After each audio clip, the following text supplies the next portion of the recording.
Entre mars et novembre 1871, dans le comté de York en Caroline du Sud, 17 hommes blancs ont disparu sans laisser de traces. Tous étaient des membres connus ou suspectés du Ku Klux Klan. Tous ont été vus pour la dernière fois après la tombée de la nuit. Et selon les rares témoins qui ont osé parler, tous ont été poursuivis par un cavalier vêtu de noir, monté sur un cheval noir, qui surgissait du brouillard comme s'il connaissait chaque sentier, chaque virage, chaque cachette de ces plantations abandonnées. Les autorités locales n'ont jamais ouvert d'enquête officielle. Les journaux de l'époque n'ont jamais publié un seul article. Mais dans les cabanes des affranchis, dans les églises méthodistes clandestines, dans les camps de bûcherons au fond des bois, on murmurait un nom qui faisait frissonner même ceux qui le prononçaient avec respect, le cavalier fantôme. Avant de vous raconter cette histoire que l'histoire officielle a préféré oublier, permettez-moi de vous demander une chose. Abonnez-vous à cette chaîne et dites-moi dans les commentaires de quelle ville vous nous écoutez en ce moment. Votre soutien nous permet de continuer à exhumer ces récits enterrés. Et maintenant, retournons en Caroline du Sud, dans les années qui ont suivi la guerre civile la plus sanglante que l'Amérique ait jamais connue. Le comté de York, au printemps de 1871, n'était plus qu'une plaie ouverte sur le corps meurtri du Sud-Américain. 6 ans après la fin de la guerre de sécession, les plantations de coton s'étendaient toujours à perte de vue. Mais les 3/4 d'entre elles étaient abandonnées, leurs grandes maisons coloniales aux colonnes blanches tombant en ruine, leurs champs envahis par les mauvaises herbes et les jeunes pins. Les anciens maîtres qui étaient restés erraient dans leurs propriétés délabrées comme des fantômes de l'ancien temps, incapables d'accepter que leur monde s'était effondré avec la défaite de la Confédération. La région située entre la rivière Broad et les contreforts des Appalaches était particulièrement isolée. Les routes n'étaient que des chemins de terre rouge qui devenaient impraticables dès la première pluie. Le chemin de fer le plus proche se trouvait à Rock Hill, à plus de 3 heures de voyage en chariot. Les villes n'étaient que de gros bourgs poussiéreux, où quelques dizaines de maisons en bois s'alignaient autour d'un tribunal délavé, et de 2 ou 3 églises au clocher penché. Yorkville, le chef-lieu du comté, comptait à peine 800 habitants permanents. Mais ce qui définissait vraiment le comté de York en cette année 1871, c'était la peur. Une peur muette, omniprésente, qui imprégnait l'air humide du printemps, comme l'odeur du coton brûlé qu'on sentait encore parfois quand le vent soufflait du sud. Les affranchis, ces milliers d'hommes et de femmes qui avaient été esclaves jusqu'en 1865 et qui représentaient maintenant plus de la moitié de la population du comté, vivaient dans un état de terreur permanente. Ils avaient le droit de vote désormais, garanti par le 15e amendement. Ils pouvaient posséder des terres, signer des contrats, témoigner devant les tribunaux. Mais ces droits nouveaux n'existaient que sur le papier. Car dans l'obscurité, entre la tombée de la nuit et l'aube, le comté de York appartenait au clan. Le Ku Klux Klan n'était pas, contrairement à ce que beaucoup croient aujourd'hui, une organisation centralisée avec une hiérarchie claire. C'était plutôt une hydre aux multiples têtes, une constellation de groupes locaux qui partageaient les mêmes symboles, les mêmes rituels, les mêmes objectifs de terreur. Dans le comté de York, le clan était dirigé par une poignée de planteurs ruinés, d'anciens officiers confédérés et de commerçants qui refusaient l'idée même que les Noirs puissent devenir leurs égaux. Ils se réunissaient la nuit, vêtus de leurs robes blanches et de leurs cagoules pointues, portant des torches qui transformaient leurs silhouettes en spectres démoniaques. Leurs méthodes étaient simples et terrifiantes. Ils fouettaient publiquement les affranchis qui osaient s'inscrire pour voter. Ils incendiaient les écoles où des instituteurs du Nord enseignaient aux enfants noirs à lire et à écrire. Ils pendaient aux arbres ceux qu'ils accusaient d'avoir manqué de respect envers une femme blanche, ou d'avoir essayé d'acheter une terre, ou simplement d'avoir regardé un blanc dans les yeux. Les corps restaient suspendus pendant des jours, comme des avertissements vivants à tous ceux qui auraient eu l'audace d'espérer que les choses pouvaient changer. Les autorités locales ne faisaient rien.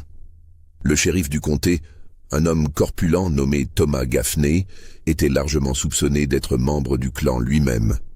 Les juges de paix, tous des Blancs élus avant la guerre, refusaient systématiquement d'entendre les plaintes des affranchis. Les quelques soldats fédéraux encore présents dans la région étaient trop peu nombreux et trop isolés pour faire quoi que ce soit. Et les journaux locaux, quand ils mentionnaient les violences, les présentaient comme des incidents isolés provoqués par des Noirs qui ne savaient pas rester à leur place. C'est dans ce contexte de violence quotidienne et d'impunité totale que commence véritablement notre histoire. Pour la comprendre, il faut d'abord remonter 3 ans en arrière, à l'automne de 1868, à un événement que les habitants du comté appelaient la Nuit des Phogos, mais que les registres officiels ne mentionnent nulle part. La ferme des Hartwell se trouvait à l'est du comté de York, près de la limite avec le comté de Lancaster, sur une parcelle de terre pauvre coincée entre 2 anciennes plantations abandonnées. Ce n'était pas une grande propriété, juste 20 acres de terre rocailleuse qu'un affranchi nommé Samuel Hartwell avait réussi à acheter en 1867, avec l'argent qu'il avait économisé en travaillant dans les champs de tabac pendant 2 ans après la guerre. Samuel avait été soldat dans le 54e régiment d'infanterie du Massachusetts, une unité composée entièrement de soldats noirs qui s'était illustrée lors de l'assaut du fort Wagner en 1863.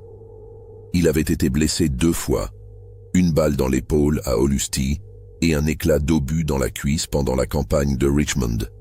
Il boitait légèrement, mais c'était un homme solide, aux mains larges et au regard direct, qui ne baissait jamais les yeux devant personne. Il vivait dans une petite maison en bois qu'il avait construite lui-même avec sa femme, Ruth, leurs 3 enfants, et la mère de Ruth, une vieille femme nommée Esther, qui avait été esclave pendant plus de 60 ans et qui parlait rarement, comme si toutes les paroles qu'elle aurait pu prononcer s'étaient épuisées dans les champs de coton de sa jeunesse.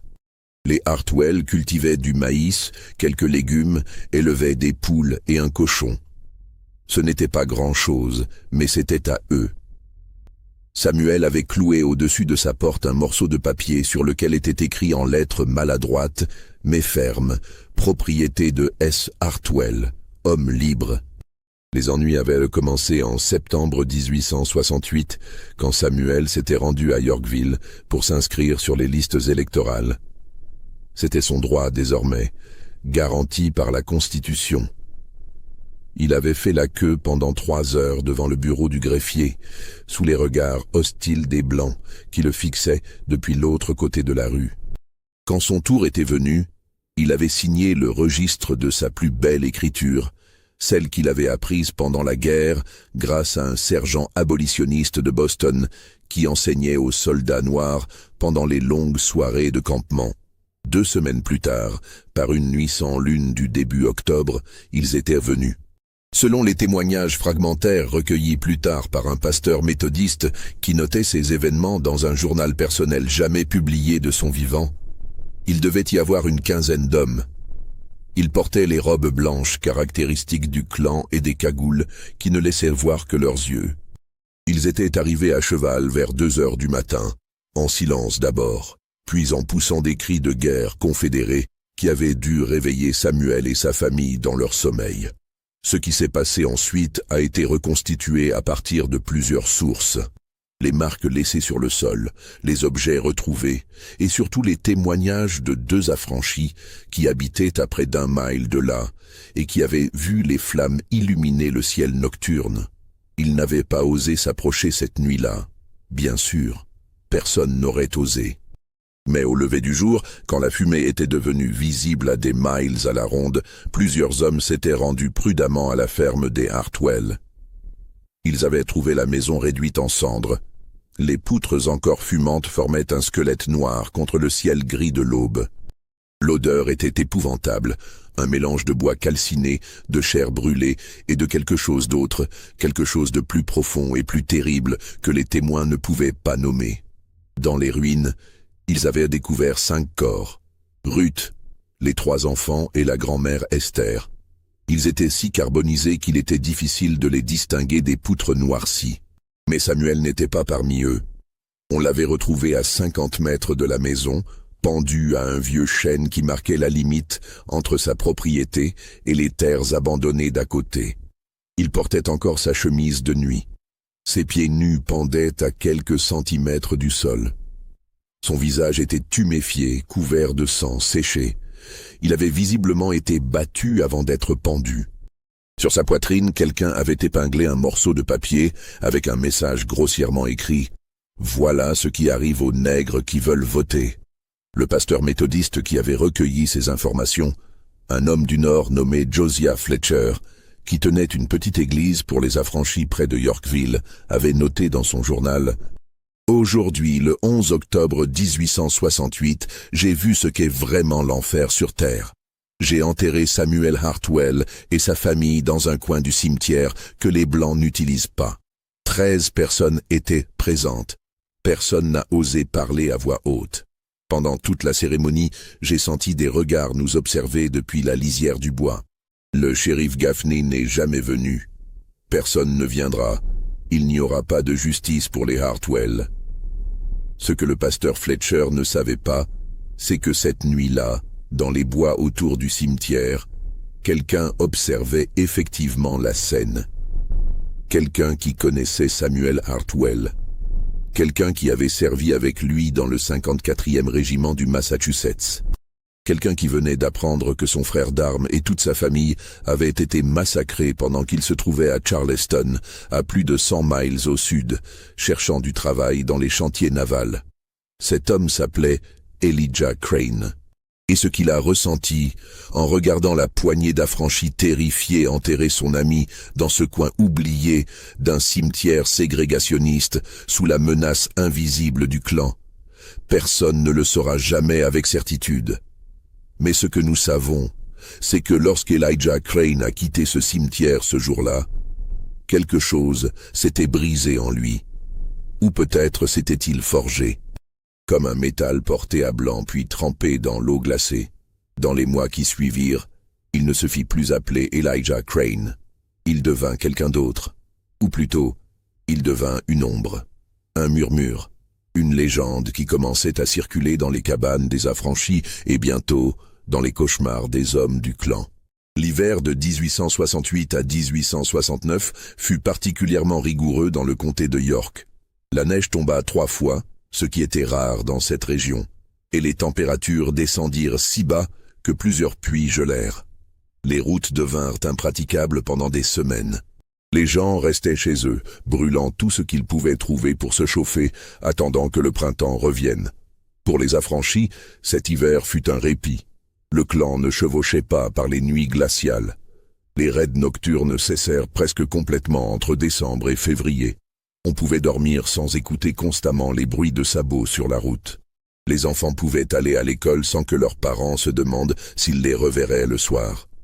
C'était un sursis fragile, tout le monde le savait, mais les gens s'y accrochaient comme à une branche au-dessus d'une rivière en crue. Elijah Crane, lui, n'avait pas attendu le printemps. Selon les récits qui commencèrent à circuler plus tard, il s'était installé dans l'une des nombreuses plantations abandonnées qui parsemaient le comté. Personne ne savait exactement laquelle. Certains disaient que c'était l'ancienne propriété Hendricks, au nord, avec sa grande maison délabrée dont la moitié du toit s'était effondrée. D'autres parlaient des ruines de la plantation Clemson, plus à l'est, où les anciens quartiers des esclaves étaient encore debout mais envahis par la végétation.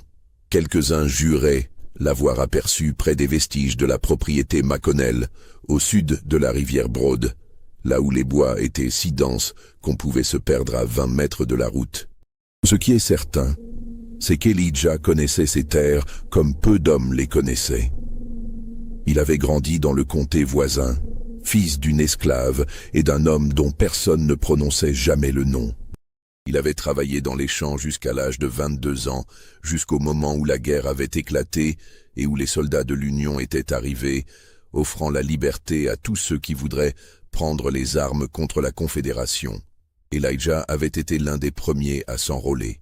Il avait combattu pendant 3 ans, survécu à des batailles qui avaient tué la moitié de son régiment, appris à tirer, à se déplacer en silence, à lire une piste, à survivre dans les bois pendant des jours, avec une poignée de maïs séché. Mais surtout, il avait appris quelque chose que la guerre enseigne à tous les soldats qui survivent assez longtemps. Comment tuer un homme. Les premiers signes que quelque chose avait changé dans le comté de York apparurent en mars 1869, quand la neige fondit et que les routes redevinrent praticables. Le clan recommença ses raids nocturnes avec une violence renouvelée, comme pour rattraper les mois d'inactivité hivernale. 3 affranchis furent fouettés publiquement en une seule semaine. Une école fut incendiée. Un homme qui avait témoigné contre un blanc dans une affaire de vol de bétail fut retrouvé noyé dans la rivière, les mains liées dans le dos. Mais ensuite, quelque chose d'étrange se produisit. Le 27 mars 1869, un fermier blanc nommé Jacob Pruitt ne rentra pas chez lui après une nuit de raid du clan. Sa femme, inquiète, alerta le shérif Gaffney le lendemain matin. On organisa des recherches. On retrouva son cheval errant près de l'ancienne plantation Hendricks, la selle encore en place, mais vide. Le cheval était nerveux, agité, comme s'il avait eu peur de quelque chose. Par terre, on découvrit la robe blanche de Pruitt, soigneusement pliée et posée sur une souche. À côté, il y avait ses bottes et son revolver déchargé. Mais Jacob Pruitt lui-même n'a jamais été retrouvé. Les hommes du shérif cherchèrent pendant 3 jours. Ils fouillèrent les bois environnants, les vieux bâtiments abandonnés, le lit de la rivière. Rien. Pas de corps, pas de traces de lutte, pas d'indices expliquant ce qui avait pu arriver. C'était comme si Pruitt s'était évaporé dans la nuit. Le shérif Gaffney conclut officiellement à un accident. Peut-être que Pruitt était tombé de cheval et s'était perdu dans les bois. Peut-être qu'il avait été attaqué par un animal sauvage. Peut-être qu'il s'était noyé dans la rivière et que le courant avait emporté son corps. Les explications étaient nombreuses et toutes également insatisfaisantes. Mais dans les cabanes des affranchis, on racontait une autre version. On disait que Jacob Pruitt faisait partie du groupe de cavaliers qui avait incendié la ferme des Hartwell. On disait que quelqu'un l'avait attendu sur le chemin du retour. Quelqu'un qui connaissait exactement quel sentier il prendrait pour rentrer chez lui. Quelqu'un qui était monté sur un cheval noir et qui était sorti de l'ombre sans faire de bruit, comme s'il avait été une partie de la nuit elle-même. On commença à murmurer un nom, le cavalier fantôme. 2 semaines plus tard, un deuxième homme disparut. Cette fois, c'était William Doster, un ancien contremaître de plantation connu pour sa cruauté envers les esclaves avant la guerre. Doster vivait seul dans une petite maison en pierre à la périphérie de Yorkville. Le matin du 14 avril, un voisin remarqua que sa porte était grande ouverte et que ses poules erraient librement dans la cour. Il entra pour vérifier et trouva la maison vide. Le lit était défait. Une tasse de café à moitié bu refroidissait sur la table. Les vêtements de Doster étaient toujours accrochés près de son lit, mais sa robe de clan avait disparu. On ne le revit jamais. Cette fois, il n'y eut même pas de vraie recherche. Le shérif Gaffney envoya 2 hommes fouiller superficiellement les environs, mais ils revinrent bredouilles au bout de quelques heures. L'affaire fut rapidement classée. Les gens commencèrent à parler de malchance, de coïncidences troublantes. Mais les affranchis, eux, parlaient d'autre chose. Ils parlaient de justice. Pas la justice des tribunaux blancs qui ne les entendaient jamais. Une justice plus ancienne, plus sombre, plus définitive. Si cette histoire vous donne des frissons, n'hésitez pas à laisser un like et à nous dire dans les commentaires ce que vous pensez qu'il est arrivé à ces hommes. Votre engagement nous aide à continuer à déterrer ces histoires oubliées. Le printemps s'installa pleinement dans le comté de York, apportant avec lui ses journées chaudes et ses nuits tièdes parfumées par les fleurs de magnolia. C'était une saison normalement propice aux rassemblements, aux fêtes de fin de plantation, aux pique-niques du dimanche après l'église.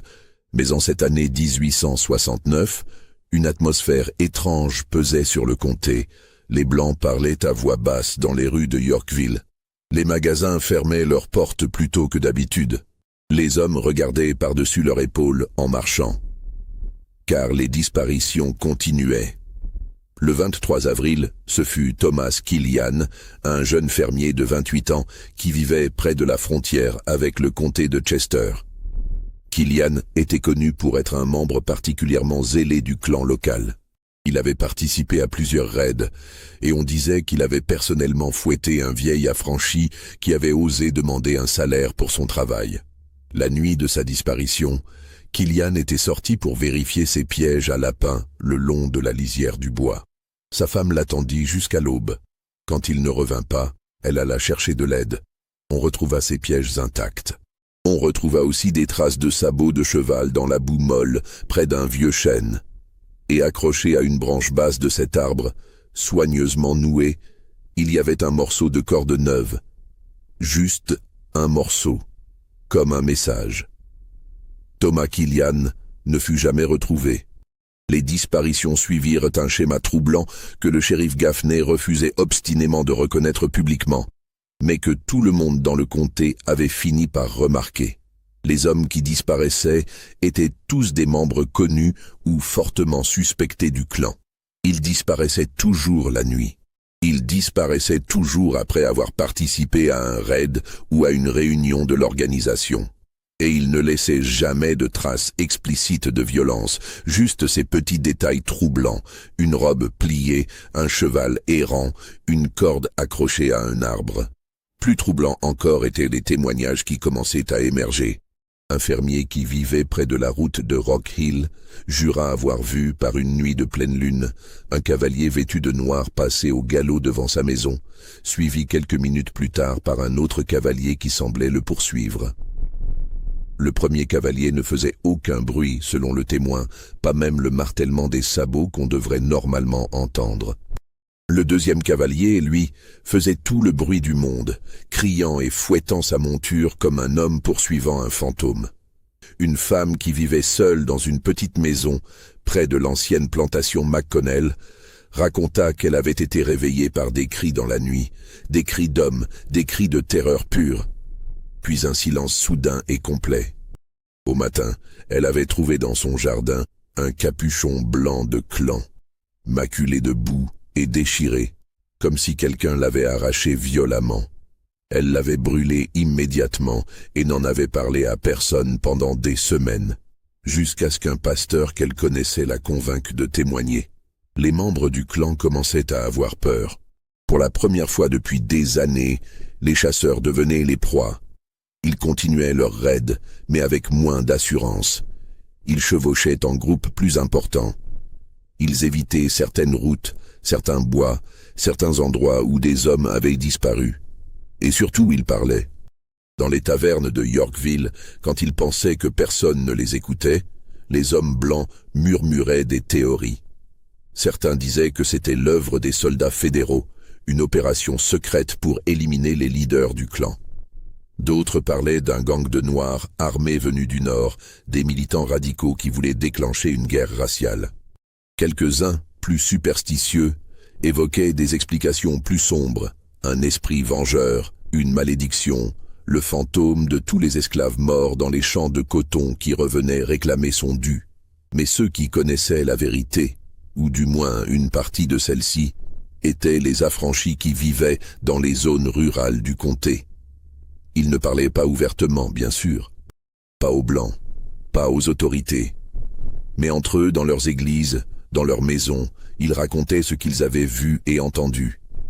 Il y avait ce forgeron noir nommé Isaiah Colbert, qui tenait une petite forge près de la rivière Broad.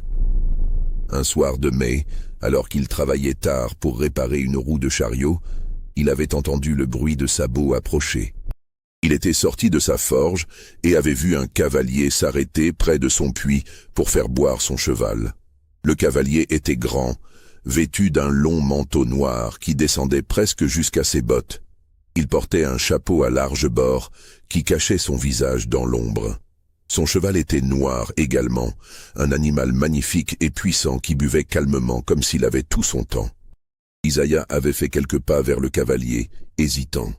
L'homme avait levé la tête, et pendant un instant, à la lumière tremblante de la forge, Isaiah avait vu son visage. C'était un homme noir, peut-être dans la trentaine, avec une cicatrice qui partait de sa tempe gauche et descendait jusqu'à sa mâchoire. Mais c'était surtout ses yeux qui avaient frappé Isaiah. Des yeux calmes, froids, déterminés, des yeux de soldat. L'homme n'avait rien dit. Il avait simplement regardé Isaiah pendant quelques secondes, puis avait fait un léger signe de tête, comme un salut silencieux entre deux hommes qui se comprenaient sans avoir besoin de parler. Puis il était remonté sur son cheval et était reparti au galop vers le nord, disparaissant dans la nuit, comme s'il n'avait jamais été là. Le lendemain, on apprit qu'un membre du clan nommé Richard Haywood avait disparu dans la nuit. Il habitait à moins de 3 miles au nord de la forge d'Isaiah. Ces histoires se multipliaient. Un vieil homme qui ramassait du bois mort près de l'ancienne plantation Hendricks jura avoir vu le cavalier noir entrer dans les ruines de la grande maison. Une femme qui rentrait de chez sa sœur tard dans la soirée affirma l'avoir croisé sur la route et que son cheval, au lieu de l'effrayer comme elle s'y attendait, s'était simplement arrêté et l'avait laissé passer en silence. Un enfant qui jouait près de la rivière raconta avoir trouvé un campement abandonné dans les bois avec les restes d'un feu éteint et les traces d'un cheval attaché à un arbre. Le pasteur Josiah Fletcher, celui-là même qui avait enterré Samuel Hartwell et sa famille, commença à recueillir ces témoignages dans son journal personnel. Il notait tout avec un soin méticuleux, les dates, les lieux, les noms des témoins, les détails de chaque rencontre. Il commençait à percevoir un schéma, une méthode, dans ce qui semblait être une campagne de vengeance soigneusement orchestrée. Le 13 juin 1869, Fletcher écrivit dans son journal « J'ai entendu aujourd'hui le témoignage d'un homme nommé Joshua Tanner, qui travaille dans les écuries de Yorkville. Il dit avoir reconnu le cheval du cavalier noir. C'est un étalon andalou, noir de jais, qui appartenait autrefois à un planteur du comté de Lancaster. Ce planteur est mort pendant la guerre et son cheval a été vendu aux enchères en 1866. Joshua dit que le cheval a été acheté par un soldat noir, un vétéran du 54e régiment du Massachusetts. Mais il ne se souvient plus du nom de cet homme. 54e régiment du Massachusetts, le même régiment que Samuel Hartwell. Fletcher commençait à comprendre. Mais ce qu'il ne comprenait pas encore, c'est que cette campagne de terreur inversée n'était pas l'œuvre d'un seul homme. C'était quelque chose de beaucoup plus organisé, de beaucoup plus dangereux pour l'ordre établi du comté de York. En juillet 1869, le nombre de disparitions avait atteint 9. 9 hommes blancs, tous liés au clan, évaporés dans la nuit sans laisser de corps, sans laisser d'explication satisfaisante. Le shérif Gaffney était sous pression. Les familles des disparus exigeaient des réponses. Les marchands de Yorkville commençaient à s'inquiéter pour leur commerce, car les gens avaient peur de sortir après la tombée de la nuit. Même les membres du clan eux-mêmes commençaient à se diviser, certains voulant intensifier leurs raids pour montrer qu'ils n'avaient pas peur, d'autres préférant se faire discrets et attendre que la tempête passe. C'est à cette période que se produisit un événement qui changea complètement la nature du conflit silencieux qui se jouait dans le comté. Le 23 juillet, un groupe de 7 cavaliers du clan décida d'organiser un raid punitif contre une petite communauté d'affranchis qui s'était établie sur les terres abandonnées de l'ancienne plantation Clemson. Ces gens vivaient dans les anciens quartiers des esclaves qu'ils avaient réparés et transformés en véritables maisons. Ils cultivaient leurs propres légumes, élevaient des poules et des cochons. Et certains avaient même commencé à planter du coton pour leur propre compte. C'était exactement le genre d'autonomie que le clan ne pouvait tolérer. Les 7 cavaliers partirent de Yorkville vers 10 heures du soir, comme ils l'avaient fait des dizaines de fois auparavant. Ils portaient leurs robes blanches, leurs cagoules, leurs torches. Ils étaient armés de fusils, de pistolets, de fouets. Leur plan était simple. Brûler quelques cabanes, fouetter les hommes qui résisteraient, terroriser suffisamment la communauté pour qu'elle se disperse et abandonne les terres. Ils ne revinrent jamais. Le lendemain matin, quand les épouses et les familles des 7 hommes s'inquiétèrent de leur absence, on organisa la plus grande opération de recherche que le comté de York avait jamais vue. Le shérif Gaffney, mobilisa tous les hommes disponibles. Plus de 40 personnes partirent fouiller les routes menant à l'ancienne plantation Clemson. Ce qu'ils trouvèrent leur glaça le sang. À environ 2 miles de la communauté des affranchis, sur un tronçon de route bordé de chênes centenaires, on découvrit les 7 chevaux. Ils étaient attachés à un arbre, côte à côte, parfaitement alignés. Ils étaient calmes, bien nourris, visiblement soignés. Leur selle était intacte, mais leurs cavaliers n'étaient nulle part. Par terre, disposés en cercle parfait autour de l'arbre où les chevaux étaient attachés, on trouva les 7 robes blanches du clan. Elles étaient soigneusement pliées, comme du linge propre prêt à être rangé. Au centre du cercle, planté dans le sol, il y avait une pique sur laquelle était fixé un morceau de papier. Sur ce papier, écrit d'une écriture nette et régulière, on pouvait lire un message en anglais. 7 pour 1. La dette n'est pas encore réglée. 7 pour 1. Cela ne pouvait signifier qu'une chose. Samuel Hartwell, sa femme, ses 3 enfants, sa belle-mère et lui-même. 7 personnes massacrées lors de la nuit des Phogos. 7 membres du clan disparus en représailles. Le shérif Gaffney fit immédiatement retirer le message et ordonna à tous les hommes présents de ne jamais parler de ce qu'ils avaient vu. Mais bien sûr, dans un comté où tout le monde connaissait tout le monde, les secrets ne restaient jamais secrets très longtemps. En quelques jours, toute la population blanche de Yorkville savait ce qui s'était passé. La panique s'installa. Pour la première fois depuis la fin de la guerre, les Blancs du comté de York avaient peur, vraiment peur. Non pas de la violence ouverte qu'ils auraient pu combattre avec leurs armes et leur supériorité numérique dans les milices locales, mais de cette menace invisible, de cet ennemi qui frappait dans l'obscurité et disparaissait sans laisser de traces. Un ennemi qui connaissait leurs mouvements, qui anticipait leurs actions, qui semblait avoir des yeux partout. Les réunions du clan cessèrent presque complètement pendant plusieurs semaines. Les raids nocturnes s'arrêtèrent. Les hommes qui avaient l'habitude de chevaucher fièrement en robe blanche restaient maintenant chez eux, barricadés derrière leurs portes, leurs fusils chargés posés près de leur lit.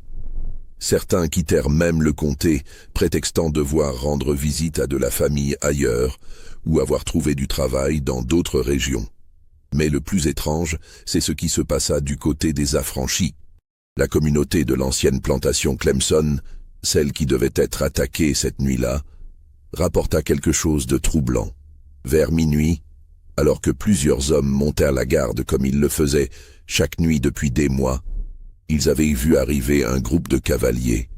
Mais ces cavaliers n'étaient pas blancs. C'étaient des hommes noirs, au nombre de 8 ou peut-être 10, tous vêtus de sombre, tous montés sur des chevaux bien entretenus et équipés pour voyager.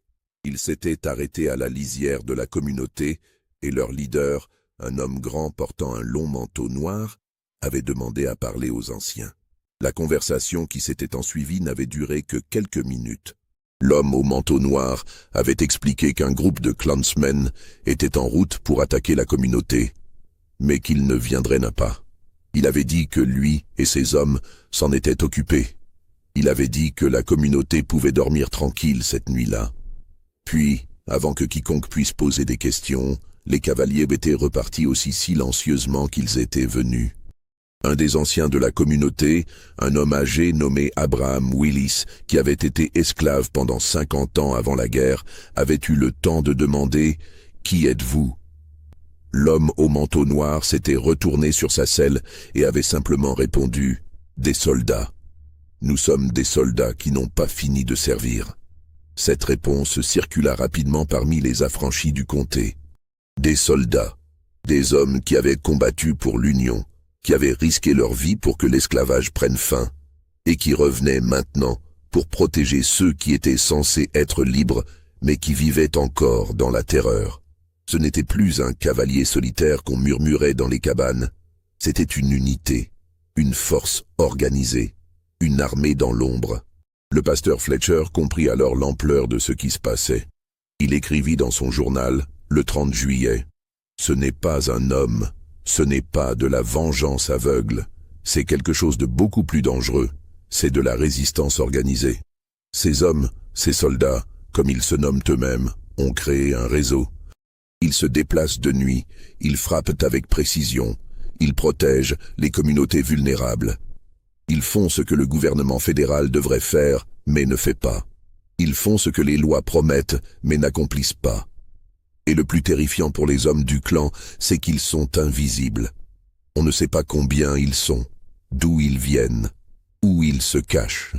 Le cavalier fantôme n'est pas un fantôme, c'est une ombre avec de nombreuses formes. En août 1869, 2 événements se produisirent qui allaient y porter l'affaire à un point culminant. Le premier fut l'arrivée à Yorkville d'un détachement de soldats fédéraux envoyés de Columbia, la capitale de l'État, pour enquêter sur les disparitions. Le capitaine qui commandait ce détachement, un homme du Massachusetts nommé Benjamin Lowell, était un vétéran de la guerre qui avait combattu avec les régiments de couleur. Il avait une réputation de droiture et d'intégrité, et les affranchis espéraient qu'enfin quelqu'un allait réellement enquêter sur ce qui se passait dans le comté. Lowell commença ses investigations méthodiquement. Il interrogea les familles des disparus. Il examina les scènes où les chevaux et les robes avaient été retrouvés. Il écouta les témoignages des affranchis que le shérif Gaffney avait toujours ignorés. Et très rapidement, il comprit ce que tout le monde savait déjà mais que personne n'osait dire ouvertement. Les hommes qui disparaissaient étaient tous des terroristes du clan, et quelqu'un les éliminait systématiquement. Le problème était que Lowell ne pouvait rien prouver. Il n'y avait pas de corps, pas de témoins directs des disparitions, pas de preuves concrètes d'un crime, et surtout, personne parmi les Blancs n'était prêt à coopérer avec son enquête. Le shérif Gaffney lui opposait une résistance passive, mais constante. Les témoins potentiels refusaient de parler ou prétendaient ne rien savoir. Les documents qu'il demandait disparaissaient mystérieusement ou n'avaient jamais existé. Quant aux affranchis, leur silence était d'une autre nature. Ils ne mentaient pas à Lowell, mais ils ne lui disaient pas tout non plus. Ils répondaient à ses questions de manière factuelle, mais ils ne lui offraient pas d'informations supplémentaires. Pourquoi auraient-ils dû le faire? Pendant des années, ils avaient été terrorisés sans que personne ne vienne les aider. Maintenant que quelqu'un les protégeait enfin, pourquoi trahiraient-ils leur protecteur? Le deuxième événement d'août fut encore plus significatif. Le 22 de ce mois, un homme nommé Walter Sims, qui était largement considéré comme le leader officieux du clan dans le comté de York, convoqua une réunion secrète dans sa plantation, au sud de Yorkville. Sims était un ancien colonel de la cavalerie confédérée, un homme riche et influent qui avait réussi à préserver sa fortune après la guerre grâce à des investissements judicieux et à des connexions politiques à Columbia et même à Washington. Si quelqu'un avait le pouvoir de mettre fin à la menace du cavalier fantôme, c'était lui. Environ 30 hommes se réunirent cette nuit-là dans la grande salle de la plantation Sims. Certains étaient des planteurs, d'autres des commerçants, quelques-uns des shérifs adjoints ou des représentants locaux. Tous étaient membres du clan ou sympathisants. Sims leur exposa la situation avec une franchise brutale. Le clan était en train de perdre le contrôle du comté. La peur avait changé de camp. Si cela continuait, les affranchis allaient devenir de plus en plus audacieux. Ils allaient voter en masse, peut-être même élire leurs propres représentants. L'ordre social que les Blancs avaient maintenu pendant des générations allait s'effondrer. Sims proposa un plan. Il fallait découvrir qui étaient ces soldats fantômes, où ils se cachaient, qui les soutenaient. Il fallait infiltrer les communautés d'affranchis, offrir des récompenses pour des informations, exercer des pressions sur ceux qui pourraient savoir quelque chose. Et une fois qu'ils auraient identifié les responsables, il fallait frapper fort et publiquement, pour montrer que le clan ne serait pas intimidé. Ce que Sims et ses hommes ne savaient pas, c'est que leur réunion était observée. À moins de 100 mètres de la grande maison, cachés dans les bois qui bordèrent la propriété, 3 hommes les surveillaient. L'un d'eux était Elijah Crane. Les 2 autres étaient d'anciens soldats comme lui, des vétérans du 54e et du 55e régiment du Massachusetts, des hommes qui avaient décidé que leur guerre n'était pas terminée, qu'elle avait simplement changé de forme. Ils restèrent là toute la nuit, comptant les hommes qui entraient et sortaient de la maison. mémorisant les visages qu'ils pouvaient voir à travers les fenêtres éclairées. Quand la réunion se termina, vers 3 heures du matin, et que les participants commencèrent à partir, les 3 observateurs se retirèrent silencieusement dans les bois, comme des ombres avalées par l'obscurité. Le lendemain, Elijah Crane convoqua sa propre réunion. Dans une clairière au cœur de la forêt, à un endroit que seuls quelques affranchis connaissaient, se rassemblèrent 12 hommes. Tous étaient noirs. Tous étaient d'anciens soldats. Certains venaient d'aussi loin que Charleston ou Columbia. D'autres vivaient dans le comté de York même, se cachant à la vue de tous en travaillant comme ouvriers agricoles ou bûcherons pendant le jour. Crane leur expliqua la situation. Le clan allait intensifier ses efforts pour les trouver. Il allait exercer des pressions sur les communautés d'affranchis. Il allait peut-être même torturer des innocents pour obtenir des informations. Il fallait prendre une décision. Soit ils s'arrêtaient maintenant et disparaissaient, soit ils allaient jusqu'au bout, quelles qu'en soient les conséquences. Les 12 hommes votèrent. Le vote fut unanime. Ils continueraient, mais ils changeraient de tactique. Jusqu'à présent, ils s'étaient concentrés sur les membres les plus violents du clan, ceux qui participaient activement au raid. Maintenant, ils allaient s'attaquer aux leaders, aux organisateurs, à ceux qui donnaient les ordres, mais gardaient les mains propres. Ils allaient frapper au cœur même de la structure de pouvoir qui permettait au clan d'exister. Leur première cible serait Walter Sims lui-même. Le mois de septembre 1869 fut marqué par une tension presque insupportable dans le comté de York. Tout le monde sentait qu'un point de rupture approchait. Le capitaine Lowell poursuivait son enquête, de plus en plus frustré par l'obstruction systématique qu'il rencontrait. Le shérif Gaffney avait commencé à organiser des patrouilles nocturnes, mais ses hommes étaient nerveux et tiraient sur des ombres. Les affranchis restaient vigilants, organisant leur propre tour de garde, dormant avec un œil ouvert. Walter Sims, de son côté, avait mis sa menace à exécution. Il avait fait circuler l'information qu'il offrait une récompense de $1000, une somme énorme pour l'époque, à quiconque fournirait des informations menant à l'arrestation du cavalier fantôme et de ses complices. $1000.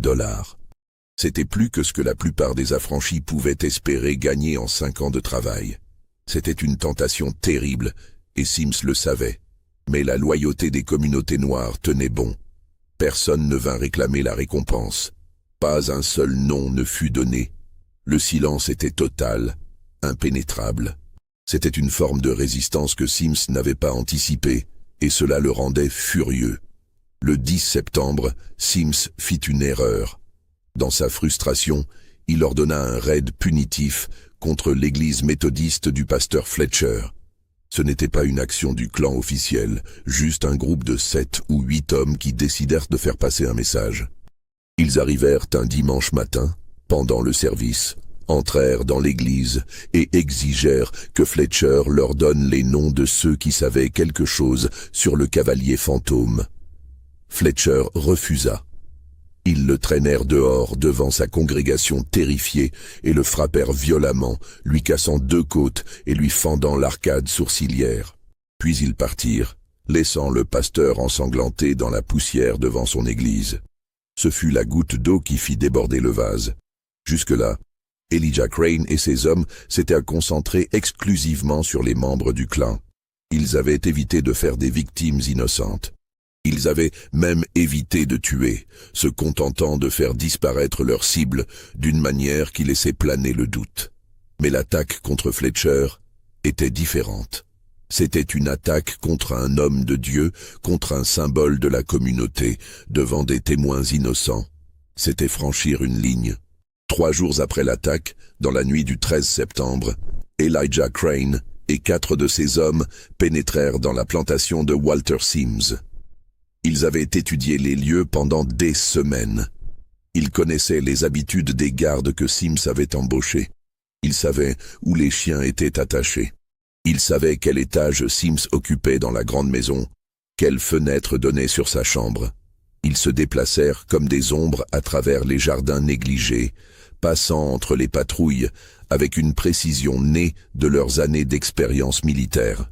Sims dormait seul cette nuit-là. Sa femme était partie rendre visite à sa sœur à Charleston, emmenant avec elle leurs 2 enfants. Les domestiques, tous des affranchis qui n'avaient aucune loyauté envers leur employeur, dormaient dans leur quartier, à l'autre bout de la propriété. Sims s'était couché vers 11 heures, après avoir bu plusieurs verres de bourbon, confiant dans ses gardes et dans les barreaux qu'il avait fait installer aux fenêtres du rez-de-chaussée. Mais il n'avait pas pensé au toit.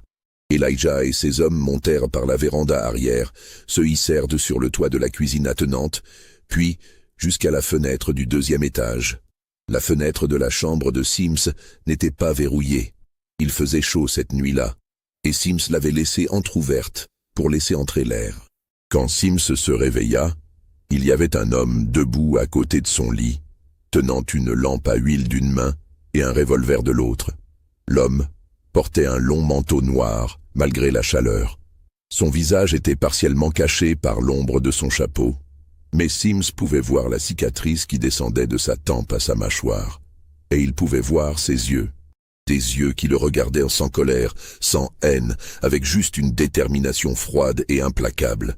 « Ne criez pas », dit l'homme à voix basse. « Vos gardes ne peuvent pas vous aider. Ils sont occupés ailleurs. » Sims voulut atteindre le pistolet qu'il gardait dans le tiroir de sa table de nuit, mais l'homme secoua la tête. « Je ne vous conseille pas. Mes hommes sont dans la pièce d'à côté. Si j'appelle, ils viendront. Si vous criez, ils viendront aussi. Mais ensuite, nous devrons vous emmener de force, et cela ne se passera pas aussi paisiblement que je le souhaite. Qui êtes-vous ? Demanda Sims, et pour la première fois depuis des années, sa voix tremblait légèrement. Vous m'appelez le cavalier fantôme, répondit Elijah. Mais mon vrai nom est Elijah Crane. Sergent Elijah Crane, 54e régiment d'infanterie du Massachusetts. J'étais avec Samuel Hartwell à Fort Wagner. J'étais avec lui à Olustee. Et j'aurais dû être avec lui la nuit où vos hommes ont brûlé sa maison et pendu sa famille. Sims pâlit. Je ne sais pas de quoi vous parlez. Ne mentez pas, dit Elijah calmement. Je sais que vous étiez là. J'ai parlé aux hommes qui vous ont vu. J'ai des témoins. Vous étiez sur votre cheval gris, celui avec la tache blanche sur le poitrail. Vous avez donné l'ordre de mettre le feu. Vous avez regardé brûler la maison avec les femmes et les enfants à l'intérieur. Et quand Samuel a essayé de les sauver, vous l'avez fait capturer et pendre. Le silence qui suivit fut lourd comme une pierre tombale. Sims regardait fixement Elijah, et dans son regard, on pouvait voir le calcul rapide d'un homme qui essayait de trouver une sortie, un argument, une menace qui pourrait le sauver. « Si vous me tuez, dit-il finalement, ils vous traqueront. Le gouverneur mobilisera la milice. L'armée fédérale elle-même vous chassera. Vous ne pourrez jamais vous cacher. »« Qui a dit que je voulais me cacher ?» répondit Elijah. « Et qui a dit que j'allais vous tuer ?» Il posa la lampe sur la table de nuit et sortit de sa poche un document plié. « Ceci est une confession. Vous allez l'écrire de votre propre main.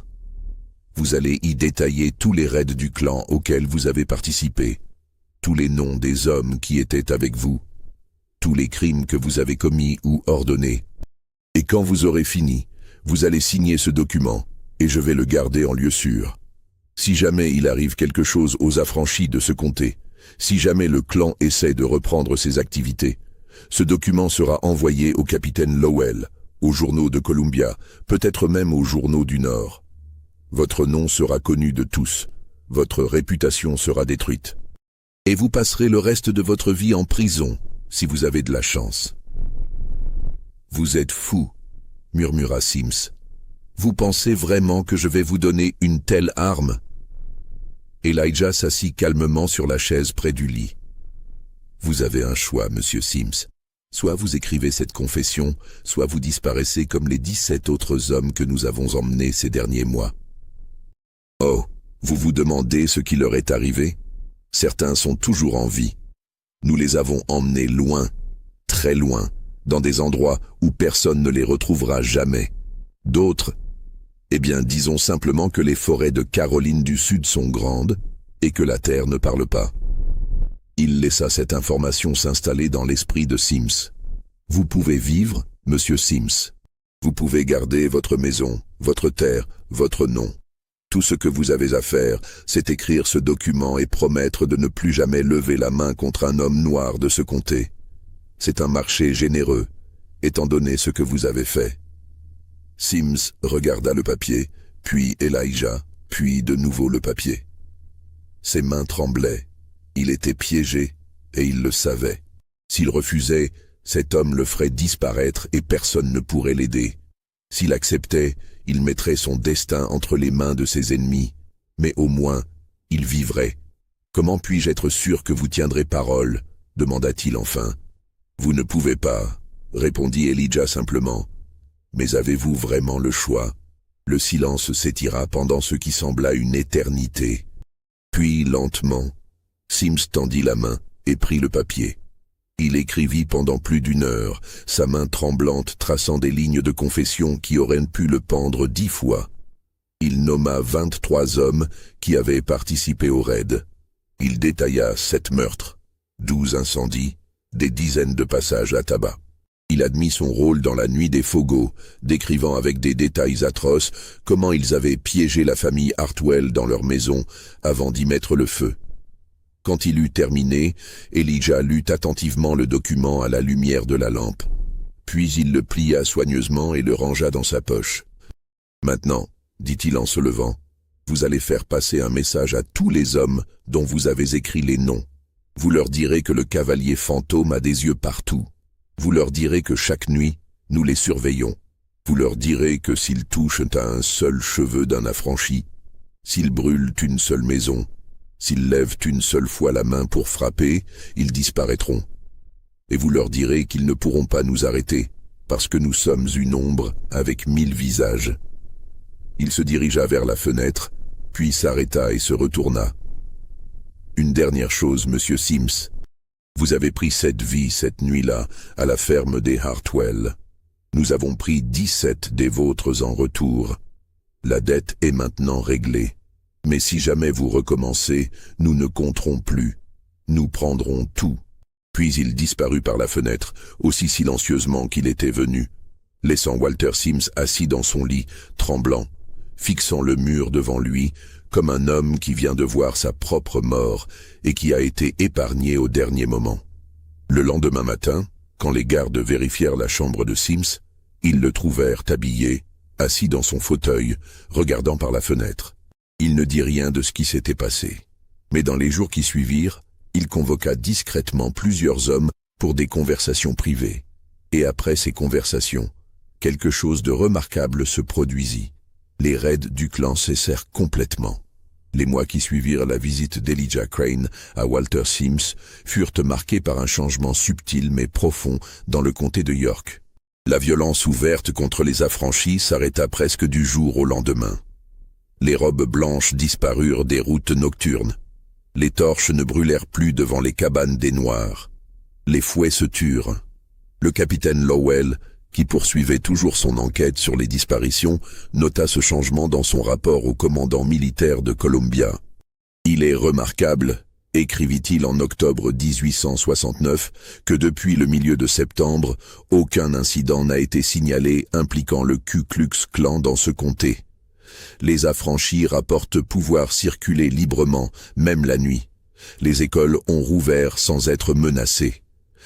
Il semble qu'une peur profonde se soit emparée des éléments perturbateurs de la population blanche, mais je n'ai pas pu déterminer la cause exacte de ce changement. Mes investigations sur les 17 disparitions d'hommes blancs n'ont abouti à aucune conclusion. Il n'y a pas de corps, pas de témoins directs, pas de preuves matérielles d'un crime. C'est comme si ces hommes s'étaient évaporés dans l'air. Lowell quitta le comté de York en novembre, frustré mais soulagé que la violence ait cessé. Il ne sut jamais que la confession de Walter Sims était cachée dans une boîte en fer enterrée sous un vieux chêne près de l'ancienne plantation Clemson, où elle resterait enfouie pendant plus de 50 ans. Quant à Elijah Crane et ses compagnons soldats, ils disparurent aussi complètement que les hommes qu'ils avaient traqués. Certains retournèrent vers le nord, reprenant leur vie civile à Boston, New York ou Philadelphie. D'autres s'installèrent dans d'autres comtés du Sud, continuant discrètement leur travail de protection des communautés d'affranchis. Quelques-uns restèrent dans la région, se fondant dans la population noire, indiscernable des autres ouvriers agricoles ou artisans. Elijah lui-même disparut des registres historiques après l'automne de 1869. Il n'existe aucun document officiel indiquant où il est allé, ce qu'il est devenu, ou même s'il a survécu. Certains témoignages oraux collectés des décennies plus tard suggèrent qu'il aurait vécu discrètement dans une petite ferme à la frontière entre la Caroline du Sud et la Caroline du Nord, sous un nom différent. D'autres affirment qu'il serait parti vers l'ouest, vers les territoires encore sauvages, où un homme noir pouvait disparaître et recommencer sa vie. D'autres encore prétendent qu'il serait mort peu de temps après, emporté par la malaria ou la fièvre jaune, ces maladies qui tuaient tant de gens dans le Sud pendant ces années. Mais ce qui est indéniable, c'est l'impact de ces actions. Le comté de York, qui avait été l'un des bastions les plus violents du Ku Klux Klan en Caroline du Sud, devint relativement calme pendant plusieurs années. Les affranchis purent voter aux élections de 1870 et 1871 sans être systématiquement intimidés. Des écoles pour enfants noirs restèrent ouvertes. Quelques familles noires réussirent même à acheter des terres et à les cultiver sans être constamment menacées. Le pasteur Josiah Fletcher, qui avait survécu à son agression et continué son ministère, écrivit dans son journal en décembre 1869 « Je ne sais pas si je dois me réjouir ou avoir peur de ce qui s'est passé. La violence a cessé, oui, mais à quel prix? Combien d'hommes sont morts dans ces bois, enterrés dans des tombes sans nom? Et que se passera-t-il quand ceux qui nous protègent maintenant ne seront plus là? La justice obtenue par la peur est-elle vraiment de la justice? Je prie pour que Dieu pardonne ce qui a été fait, même si cela a été fait pour protéger les innocents. » Cette question morale hantait Fletcher, et elle devrait nous hanter aussi. Car l'histoire du cavalier fantôme n'est pas une histoire simple de héros et de méchants. C'est une histoire sur ce qui se passe quand le système de justice s'effondre, quand les lois ne protègent plus les citoyens, quand les autorités deviennent complices des criminels qu'elles sont censées arrêter. C'est une histoire sur des hommes qui ont pris la justice en main parce qu'il n'y avait pas d'autre choix, et sur le prix terrible que cela exige. Les années passèrent. 1870, 1871. La période connue sous le nom de reconstruction touchait lentement à sa fin. En 1876, avec le compromis qui porta Rutherford Hayes à la présidence, les troupes fédérales furent retirées du Sud. Les gouvernements de la reconstruction s'effondrèrent un par un, et avec leur chute, le Ku Klux Klan revint. Mais dans le comté de York, quelque chose d'étrange se produisit. Même quand le clan se reconstitua dans d'autres régions de Caroline du Sud avec une violence renouvelée, même quand les lois Jim Crow commencèrent à être imposées pour restaurer la ségrégation et priver les Noirs de leurs droits civiques, le comté de York resta relativement calme. Les raids nocturnes ne reprirent jamais avec la même intensité qu'avant 1869. Les lynchages y furent moins fréquents que dans les comtés voisins. Pourquoi? Les historiens qui ont étudié cette période ont avancé plusieurs explications. Certains disent que le comté avait simplement perdu trop de ses membres du clan les plus violents dans les disparitions de 1869. D'autres suggèrent que la peur instillée par le cavalier fantôme avait laissé une marque durable, créant une hésitation, un doute qui persistait même des années plus tard. D'autres encore pensent que le réseau de vétérans noirs qui s'était organisé autour d'Elijah Crane n'avait jamais vraiment disparu, qu'il était simplement devenu invisible, continuant à surveiller et à protéger depuis l'ombre. Ce qui est certain, c'est que les histoires du cavalier fantôme continuèrent à circuler dans les communautés noires du comté pendant des générations. Les grands-parents les racontaient à leurs petits-enfants. Les prédicateurs les mentionnaient dans leurs sermons comme des paraboles sur la justice divine. Les vieilles femmes les murmuraient pendant les longues soirées d'hiver. Ces histoires changeaient au fil du temps, s'embellissaient, acquéraient des détails fantastiques. Dans certaines versions, Le cavalier devenait véritablement un fantôme, un esprit vengeur invincible. Dans d'autres, il était un ange noir envoyé par Dieu pour punir les méchants. Mais au cœur de toutes ces histoires, il y avait toujours le même message. Il y avait eu un temps où les opprimés avaient riposté. Il y avait eu un temps où les chasseurs étaient devenus les proies. Il y avait eu un temps où la terreur avait changé de camp, ne serait-ce que brièvement. Et ce temps n'était pas un mythe, c'était réel. Cela s'était vraiment passé. En 1890, plus de 20 ans après les événements de 1869, un journaliste d'un petit hebdomadaire de Rock Hill décida d'enquêter sur les légendes du cavalier fantôme. Il interrogea des dizaines de personnes, blancs et noirs, qui se souvenaient de cette période. Ce qu'il découvrit le troubla profondément. Presque tous les Noirs qu'il interrogea confirmèrent que quelque chose s'était passé, que des cavaliers mystérieux avaient protégé leur communauté pendant une période critique. Ils pouvaient donner des dates précises, des lieux spécifiques, des noms de témoins. Leurs récits, bien que variants dans les détails, correspondaient dans les grandes lignes. Les Blancs, en revanche, avaient des récits très différents. La plupart refusaient de parler du sujet. Ceux qui acceptaient de discuter minimisaient les événements ou les niaient complètement. Walter Sims, toujours en vie à l'époque, refusa catégoriquement de recevoir le journaliste. Le shérif Gaffney, maintenant retraité, affirma que les disparitions avaient été exagérées, que la plupart des hommes en question avaient simplement quitté le comté pour chercher du travail ailleurs. Le journaliste essaya de vérifier les faits. Il chercha des registres de décès, des rapports de police, des articles de journaux de l'époque. Il ne trouva presque rien. Les archives du shérif pour l'année 1869 étaient étrangement incomplètes, avec plusieurs mois manquants. Les journaux locaux de cette période avaient évité de couvrir les disparitions. Les registres des cimetières ne montraient aucune sépulture correspondant aux hommes disparus. C'était comme si quelqu'un avait systématiquement effacé toutes les traces officielles de ce qui s'était passé. Ou peut-être que ces traces n'avaient jamais existé en premier lieu, parce que reconnaître officiellement les disparitions aurait signifié reconnaître l'existence du clan et son règne de terreur, ce que les autorités blanches de l'époque refusaient absolument de faire. Le journaliste écrivit finalement un article prudent, suggérant que les histoires du cavalier fantôme étaient probablement des légendes folkloriques embellies, basées peut-être sur quelques incidents réels, mais largement exagérés par le temps et l'imagination. L'article fut publié en première page de son journal un dimanche de mai 1890. Le lendemain, le journaliste reçut une visite étrange. Un vieil homme noir se présenta à son bureau. Il devait avoir au moins 70 ans, marchait avec une canne, mais son regard était clair et pénétrant. Il demanda à parler au journaliste en privé. Une fois seul avec lui, le vieil homme sortit de sa poche un objet enveloppé dans un tissu huilé. Il le déplia soigneusement sur le bureau.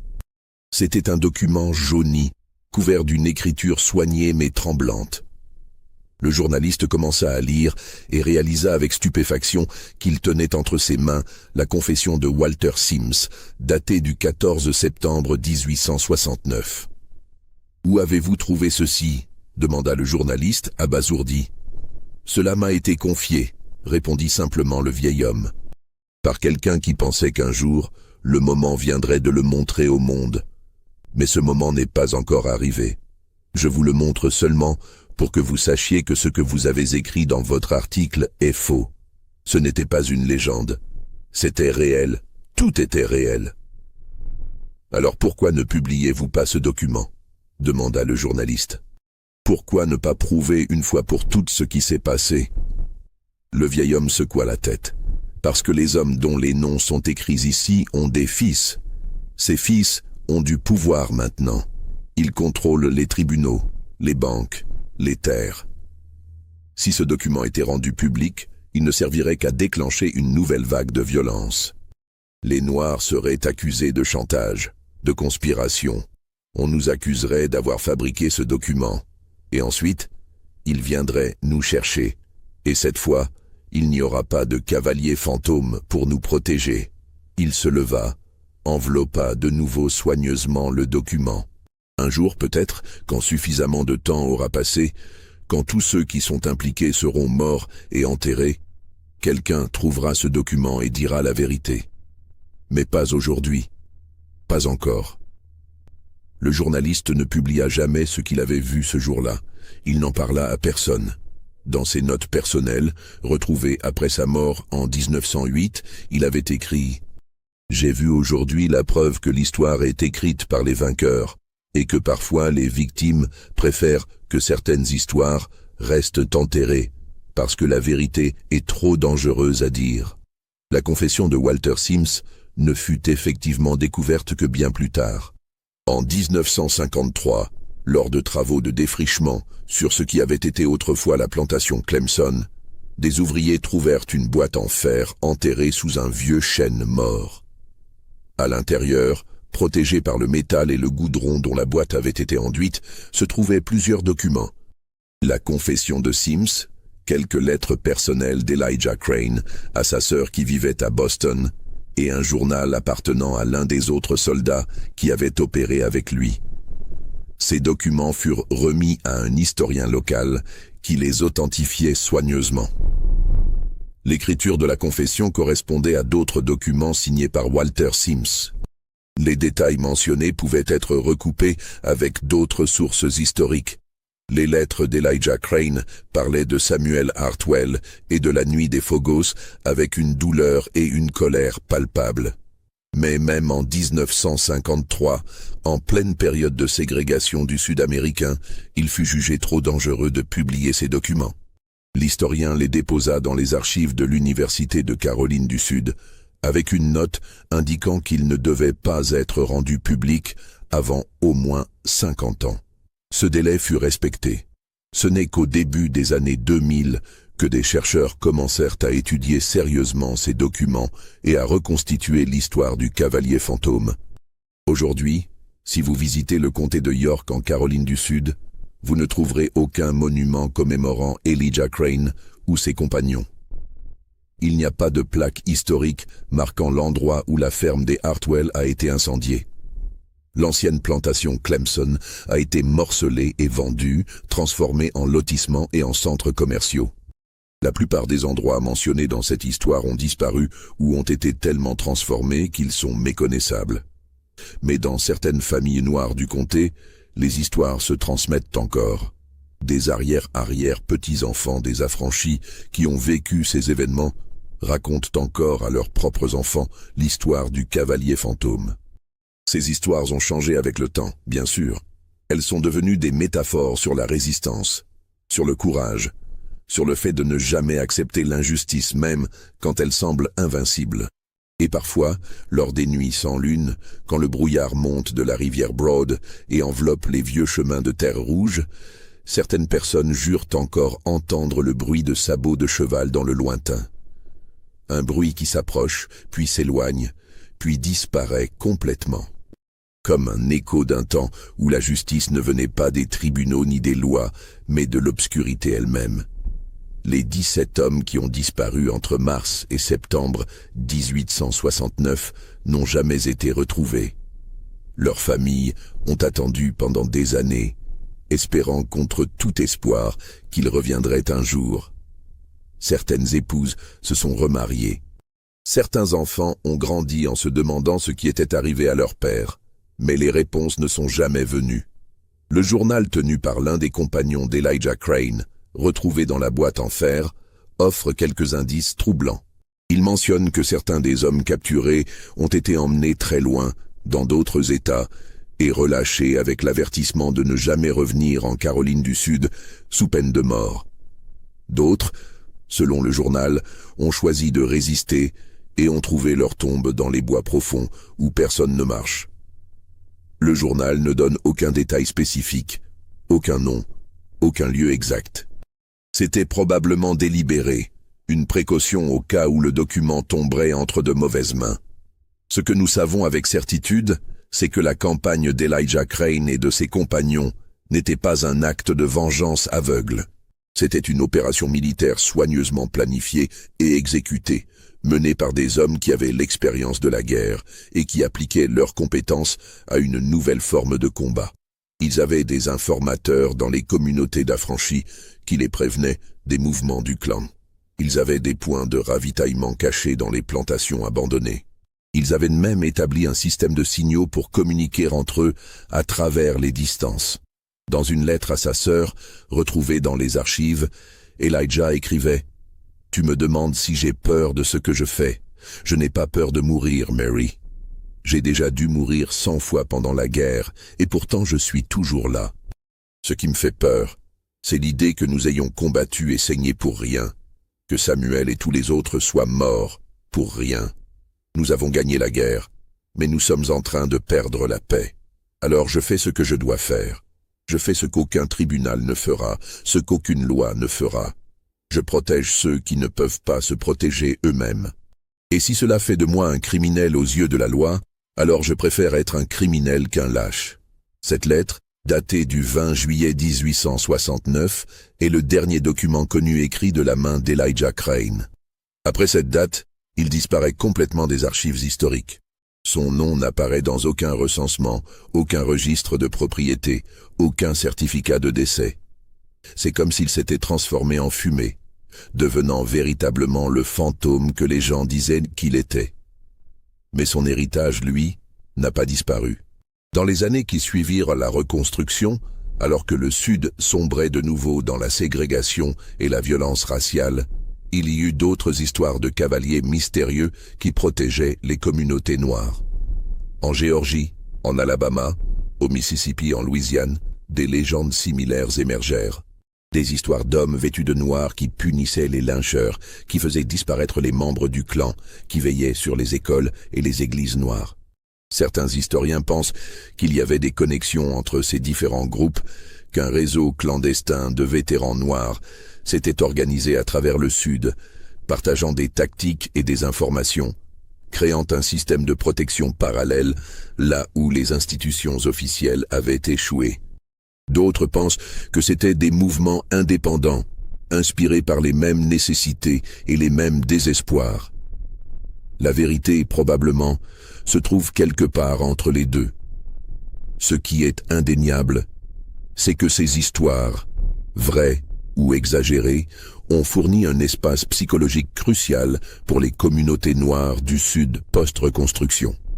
Elles prouvaient qu'il était possible de résister. Elles montraient que les oppresseurs pouvaient avoir peur aussi. Elles offraient l'espoir, même ténu, que la justice pouvait exister en dehors des systèmes corrompus qui les excluaient. Le pasteur Fletcher, dans l'une de ses dernières entrées de journal avant sa mort, en 1882, écrivit une réflexion qui résume peut-être le mieux le dilemme moral posé par l'histoire du cavalier fantôme. Dieu nous commande de ne pas tuer, de tendre l'autre joue, d'aimer nos ennemis. Et pourtant, Dieu a aussi envoyé des anges avec des épées flamboyantes pour défendre l'innocent.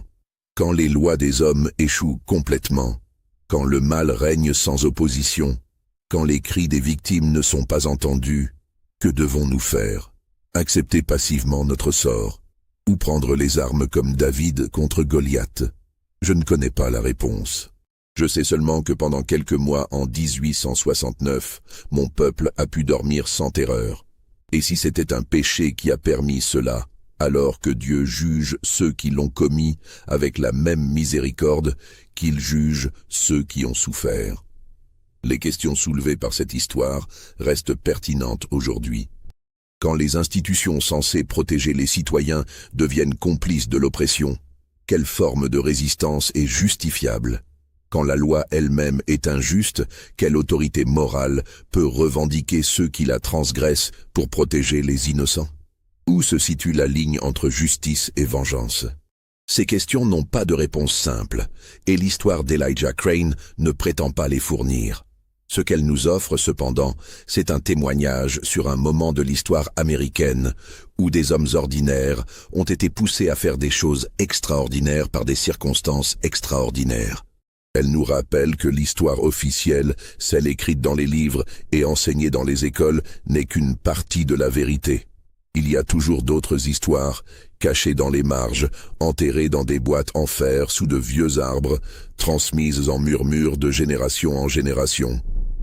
Et elles nous rappellent quelque chose d'encore plus fondamental, que le courage existe, que la résistance est possible, que même dans les périodes les plus sombres, il y a toujours des gens prêts à se battre pour ce qui est juste, quelles qu'en soient les conséquences. Le cavalier fantôme est-il vraiment existé? Les documents suggèrent que oui. Elijah Crane était-il vraiment l'homme derrière le masque? Les preuves pointent dans cette direction. 17 hommes ont-ils vraiment disparu entre mars et septembre 1869? Les absences sont documentées, même si les circonstances restent floues. Ces hommes ont-ils été tués ou simplement exilés? Nous ne le saurons probablement jamais avec certitude. Mais peut-être que ce n'est pas la question la plus importante. Peut-être que ce qui importe vraiment, c'est que des milliers de personnes ont cru en cette histoire, qu'elle leur a donné de l'espoir quand ils n'en avaient aucun, qu'elle leur a montré que même les plus puissants pouvaient être tenus responsables de leurs actes, qu'elle a prouvé que l'obscurité pouvait être combattue par l'obscurité, que la terreur pouvait être retournée contre ceux qui la brandissaient comme une arme. Aujourd'hui, si vous cherchez Elijah Crane dans les archives historiques officielles, vous trouverez très peu de choses. Son dossier militaire du 54e régiment du Massachusetts existe, montrant qu'il a servi avec distinction et a été honorablement démobilisé en 1865. Après cela, le silence. Pas de certificat de mariage, pas de registre de propriété, pas de déclaration d'impôt, pas de certificat de décès. Un homme qui a existé pendant 25 ans, puis qui a simplement cessé d'exister sur le papier. Mais dans la mémoire collective des communautés afro-américaines du comté de York, dans les histoires transmises de grands-parents à petits-enfants, dans les chansons et les poèmes et les récits qui ne seront jamais publiés dans les livres d'histoire officiels, Elijah Crane est immortel. Il est devenu un symbole, une métaphore, un espoir. Il est devenu le cavalier fantôme, celui qui chevauche encore dans les nuits sans lune, protégeant les innocents et punissant les coupables. Et peut-être, au final, c'est la seule forme d'immortalité qui compte vraiment. Vous avez écouté cette histoire jusqu'au bout. Vous vous êtes probablement demandé plusieurs fois si ce que vous entendiez était vrai. La réponse est à la fois simple et compliquée. Les documents existent. Les témoignages existent. Les absences sont documentées. Mais l'histoire complète, la vérité absolue de ce qui s'est passé pendant ces mois troubles de 1869, reste enveloppée dans le mystère et l'obscurité, tout comme le cavalier lui-même. Croyez-vous que cette histoire soit vraie? Pensez-vous qu'Elijah Crane et ses compagnons ont vraiment fait disparaître 17 hommes du clan? Pensez-vous que la justice obtenue par la violence peut vraiment être appelée justice? Dites-le nous dans les commentaires ci-dessous. Et si cette histoire vous a touché, si elle vous a fait réfléchir, si elle vous a donné des frissons, n'hésitez pas à vous abonner à cette chaîne et à partager cette vidéo avec ceux qui apprécient les histoires oubliées de notre passé. Car c'est notre devoir de nous souvenir. Non pas pour glorifier la violence ou la vengeance, mais pour comprendre les circonstances qui poussent des hommes ordinaires à devenir des légendes, pour reconnaître les échecs des institutions qui auraient dû protéger tout le monde, mais qui ont choisi de protéger seulement certains. Et pour nous rappeler que l'histoire n'est jamais aussi simple qu'elle le paraît, qu'il y a toujours des couches cachées, des vérités enterrées, des voix silencées qui méritent d'être entendues. L'histoire du cavalier fantôme se termine ici. Mais les questions qu'elle soulève, elles, continuent. Et peut-être que c'est exactement comme cela devrait être. Les meilleures histoires ne nous donnent pas de réponse facile. Elles nous forcent à réfléchir, à questionner, à examiner nos propres croyances sur la justice, la moralité et le prix de la liberté. Dans les bois du comté de York, dans les plantations abandonnées et les chemins de terre rouge, le vent souffle encore à travers les vieux chênes. Et si vous écoutez attentivement, par une nuit sans lune, vous pourriez encore entendre quelque chose. Un bruit de sabots dans le lointain, un murmure d'espoir dans l'obscurité, un rappel que l'histoire n'est jamais vraiment terminée. qu'elle continue de vivre dans nos mémoires, dans nos histoires, dans les leçons que nous transmettons à ceux qui viendront après nous. Le cavalier fantôme chevauche encore. Pas dans la réalité peut-être, mais dans quelque chose de plus puissant, dans l'imagination collective, dans les rêves de justice, dans l'espoir que peu importe à quel point les temps sont sombres, il y aura toujours quelqu'un prêt à se lever et à dire « Non, pas ici, pas maintenant, plus jamais ».